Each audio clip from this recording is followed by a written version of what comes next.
Hi YouTube, it's Kathy, and this is my weekly entertainment wrap-up for June 8th through 14th. This week I read 3 books, I watched 4 shows, I watched 2 movies, and I listened to 3 books.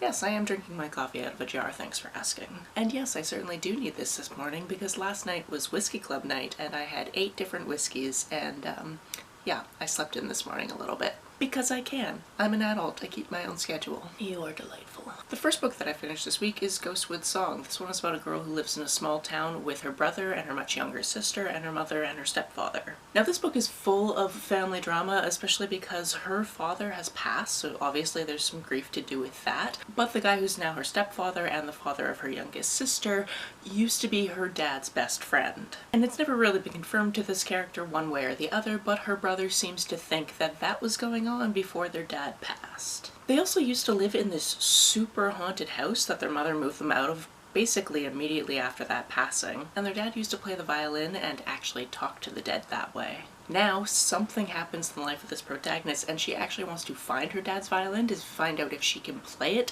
so she can raise somebody and talk to them to figure out a whole situation. She already plays the violin, so in theory, as long as she has her dad's violin, she should be able to do this, right? This obviously comes with complications because she's got bandmates that are like, why would you do that, when they figure out what the plan is? And she's got family members going, no, you really don't want to do that. But of course, she really does want to do that, so what happens? With this one, I really enjoyed how the author used music in the narrative of it because it was a very important part of the story. Next, I read On Her Terms, which is the 3rd in a series, but I haven't read the series before. However, while reading this one, I was like, I bet at least one of the couples in the series was this couple. I don't know who the other couple was, but I was pretty sure I picked out one of them. And that's what I love about companion series, because you can read them out of order and you're perfectly fine, especially when it's a romance and you know that people are gonna get together, otherwise it wouldn't be a romance. What's annoying is I can remember the love interest name, but I cannot remember the name of the main character. I can remember her ex's name, I can remember her brother's name, I can remember her sister-in-law's name, but I can't remember her name. Is it Stephanie? I don't think it's Stephanie. Anyway, our main character in this one is a bisexual woman who recently broke up with her boyfriend of like 18 years because he was gonna propose soon and she had made it pretty clear that that was not a lifestyle that she was down for. So she was like, obviously we're looking for different things, we need to break up. And now that she's broken up from the only person she's basically ever dated, she's like, okay, time to be hella queer. And that's not because her previous partner was like, oh no, you can't be bisexual because you're with me. He wasn't one of those people. He was actually a really great guy. They just fundamentally didn't agree on that certain aspect of their lives. But she's like, okay, well, I've never dated women before, let's go try to do that. While she's stumbling towards a gay bar for the first time, this other woman saves her from these guys who are just commenting on her butt, which, like, can we just stop doing that to people? That'd be great. But it turns out they've met before, they've had great conversations at work parties before, and she has a proposition for her because it turns out that her friends are getting married and she really needs, like, somebody to pretend to be her girlfriend for all of these events leading up to that date so that her friends will stop treating her like the group pet. Because even though they don't mean to, they kind of look down on her because she's the only one that's not in a couple and she doesn't want to be in a couple, so she figures fake dating is a good idea. And our main character's like, that's wild. I've read enough romance novels to be like, fake dating is not a thing you should actually do. But when she's hanging out with her friends, they start giving her a hard time and she's like, actually no, I am seeing somebody, this girl named Chloe. Yeah, I'm definitely seeing someone, so you can stop talking to me about Will now. And of course, feelings happen. I really enjoyed this one. We have a large cast of queer characters, especially because she gets into this friend group with Chloe, which happens to include her boss, which is a little bit awkward. And then I'm quite certain that the couple that is getting married in this is probably the couple from the first book. I will eventually go back and read those, but I just needed this one to fulfill a couple of certain prompts, so that's why I had to read them out of order. I'm okay with that. As for a book that wasn't on my TBR for the Queer Lit Readathon, because I've now finished all of that, I read Walking Practice. This one is from South Korea, and it's equal parts horny and gory with a side of insightful and occasionally funny. This one is about this alien that can change how it looks at will, although that does take a lot of effort. And they crashed on our planet about 15 years ago, and they've been surviving by eating humans. They specifically do this by finding them on hookup apps, going to have adventures with those people, and then eating them right after climax. There was way more sex in this book than I was expecting, but just know that going into it and you'll be fine. And yes, this is disgusting, because not only is it talking about like how bodies move and how they form to become more like a human, and how this alien does not look anything like a human to begin with, but it also talks about dismembering people and the best ways to eat certain body parts and that type of thing. I did also say this was insightful, and it did have some interesting things to say about gender. However, it is written in a very rambly, I'm just going to tell you things while I'm walking to the bus station because I need to go on this next date because I'm hungry type of thing, and that was a little bit weird and hard to get used to, and at the same time kind of compelling. This book felt like a bunch of contradictions that weirdly worked. As for the shows I watched this week, I watched more of, you guessed it, Silent Witness. I started in the 9th season, I'm in the 10th season now. Something happened a couple of episodes ago that honestly I've been waiting a couple seasons to be like, will these characters maybe get together? I don't know. And that seems like it might be happening. They definitely at least kissed, so there's that. And I'm a little bit on the fence about it because I don't know how I truly feel about it, but we'll see how it goes. While visiting my best friend, we also watched Pee-wee as Himself, which is a 2-part documentary series about Paul Rubens, his entire life, and his entire career, telling you all about that with all of this really great archival footage that he's taken over the years. Sadly, he did pass a few years ago, so this was put out after his death. And one of the big things he does get to talk about, although he didn't actually complete the interview where he talks about this, are his arrests and the things that people tend to know him for that were completely blown out of proportion and things he didn't actually do.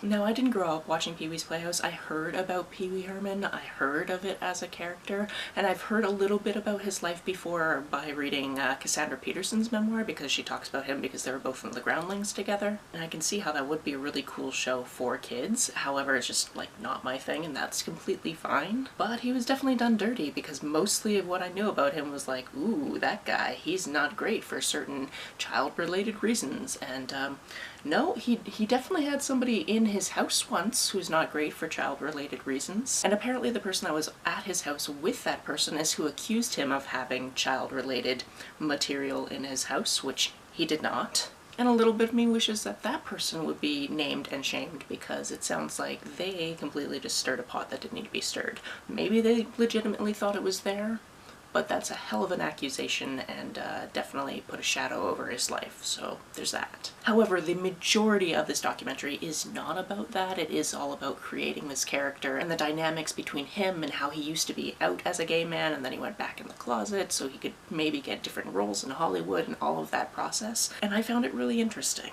When I was visiting my best friend and watching this documentary, she paused it at one point because she wanted to make lunch, so she wanted to throw on something that she had already seen before so she wouldn't be missing anything while she was making food. So she put on the first couple of episodes of the 2nd season of The Gilded Age. We watched the first season together, however it's been a really, really long time, so all I really remembered is people in this show are very, very rich. I really could have used a previously on to remember all of the things that had happened before, but it was really fun to start this and be like, oh yeah, this person's in this, and oh yeah, this person is also in this, and oh yeah, he wasn't in the first season, but I know that guy from House. Again, this is a great show to watch because of the opulence of it all, but also there are these very sneaky social dynamics that are also kind of fun once you remember who hates who because of what reasons and that type of thing. Finally, the last show I watched is something I watched on Nebula. You know that I like to watch Jetlag, and it came out this week, which means I believe the first episode will be up on YouTube this coming Wednesday. This is the 14th season, and this one takes place in South Korea. And in this one, they are playing a game of Snake. You remember Snake? It's a game that typically you had on your really old mobile phone where the snake would go and you'd have to move it around. You had to make sure that it didn't eat its own tail or bump into itself.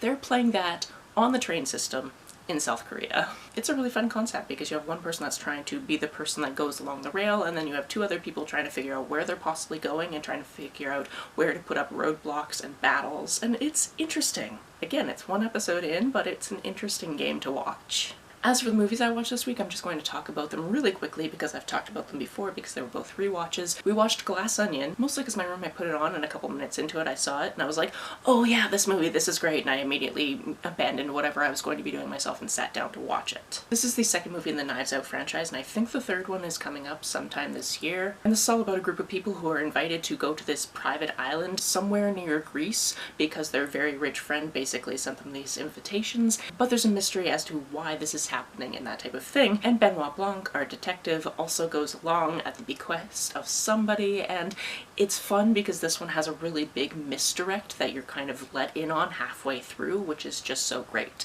The other movie I watched is Knives Out, which is the first in the series with Benoit Blanc. In the first one, this grandfather on his 85th birthday takes his own life, and somebody seems to think that he did not take his own life and it might have been murder, and essentially Benoit Blanc wakes up to a stack of cash and is told, hey, you need to figure out what's going on here. Especially because this guy is worth a lot of money and there's a lot of people that were at his house that night, and you know, we just need to make sure that it's going to be fine. However, we, the audience, are let in on a little bit of information, and you really want to make sure that certain characters make it out of here okay. Again, it's a very fun time. Alright, let's get on to the 3 audiobooks I read this week. The first one is Milkman. This one takes place in Northern Ireland, in a town that is not named, which makes sense for this book because basically nobody in this book is named. Everyone is kind of talked about with these descriptors, so the main character will be talking about maybe boyfriend and doesn't give a name for him. We'll talk about first brother-in-law who she goes running with. We'll talk about father, but nobody actually gets a name unless it's somebody that has literally nothing to do with anything that's going on. And it's just kind of like she'll talk about different names that are unacceptable if you live in her section because, again, this is set during the Troubles. What was especially lovely about consuming this as an audiobook as opposed to reading it is the narrator did have a Northern Irish accent, so if you've ever watched Derry Girls, it's very much like that accent. It's possibly even exactly that accent, and that was lovely to revisit. This is one of those books where it feels like it's taking the stereotype of Gift of the Gab a little bit too far, because this main character is talking about this whole situation that's happening, and not a lot actually happens. There's certain things going on, like she has a maybe boyfriend, but she doesn't really tell her family about him, and they always consider getting closer, but then they don't consider getting closer, and that's a whole conversation that happens basically over and over and over again in this. And then the whole town seems to think that she is actually the woman of this guy called Milkman because he keeps showing up and being in her vicinity and maybe does actually want to be with her. But the thing is, the whole town is being like, yeah, no, they're definitely together. They're doing things they shouldn't be doing, and he's way older than her. What are they doing? And she's like, I literally was like in the park one day and he walked by me. Like, that's the extent of what it is, but nobody will believe her. This talks a lot about how people talk about her and single her out like this because she does ridiculous things like walking down the street while reading, which is a thing I have literally done. So I'm like, why don't we just leave this woman alone? What's going on? And it was one of these books where by the end of it I was like, it just kind of ends and I don't really know what the purpose was. And I'm not saying that because it wasn't enjoyable or wasn't interesting and it wasn't interesting to live in these lives with these people, but it also made me feel like maybe I personally missed something. But I don't know because I'm one person and I can't tell if I personally missed something. The second book I listened to is We Used to Live Here. Picture this, you and your girlfriend have just bought this house kind of in the middle of nowhere. It's definitely a fixer-upper because that's what your girlfriend does. She fixes up houses and she flips them. You are currently unpacking and there's a knock on the door, and when you open the door, it's this family. A mother, a father, 2 sons, and a daughter, and the father is saying, hey, I know this is a little bit weird, but I grew up in this house and I was wondering if I could give my family a little tour of it. You're home alone except for your dog who is as anxious as you are, and you're like, maybe I don't really want to do this, but your kind of better nature at the very last moment is like, sure, why not? I'll let them in for 15 minutes while they look around. That's fine. However, this is a horror novel, so it does not go smoothly. And it doesn't go smoothly in a way that I completely didn't expect, because I went into this only knowing the premise of, like, people show up at your doorstep and say, we used to live here. And I went into it being like, who are these people? But that's not the right question to be asking. This one's also in a little bit of a mixed media format because every once in a while there will be these documents described in between chapters. And the whole time you're just trying to figure out what's the deal with this house. I personally don't want to tell you any more than that. I just want to tell you to go read this or listen to the audiobook, which was a very good experience. The third audiobook I listened to this week was a reread for me and was the last book on my official Queerly Readathon TBR. Obviously, I'm also reading other queer things this month, and that was Tipping the Velvet. If you've never heard about this before, this one takes place in the 1880s and 1890s, specifically in the south of England, and our protagonist in this one is a girl named Nancy who works in her family's oyster shop until one day she goes to the theater, which she does quite often, and there's this girl dressed as a boy on the stage and she cannot keep her eyes off her. She in fact keeps going back to the theater just to see this one act over and over and over again, and eventually is befriended by this performer. And eventually this performer is going to be moving on to London and doing her work in London, and she goes with her as her dresser. But once they get there, they also realize both of them like each other. This is a book about theater and cross-dressing, and it definitely has lots of sex in it. And I read this years ago for my in-person book club that I used to have back in the before times. And even though a bunch of us in that book club were queer, we all kind of had the same note that at the very end of the book, there seems to be this gathering where it just so happens that it seems like every sapphic in London shows up for some reason, which we all thought was a little bit strange. But overall, this is an enjoyable read. You really enjoy kind of figuring out what's going on with Nancy at that point and these different heartbreaking things that do occur, but it's also just such like wild story. That's it for this week. If you've read, watched, or listened to any of these, let me know about it down in the comments below. On the way down to the comments, if you hit that subscribe button, that would be very nice of you. If you don't feel like leaving a comment but want to make sure that I know you were here, just leave me an emoji or a smiley face if you happen to be on your keyboard. Some people have asked if there's a way to financially support this channel, so I set up a Ko-fi account, which is a digital tipping service. The link for that, as always, is down below. You can like and share this as you see fit, and I will see you very soon. Bye!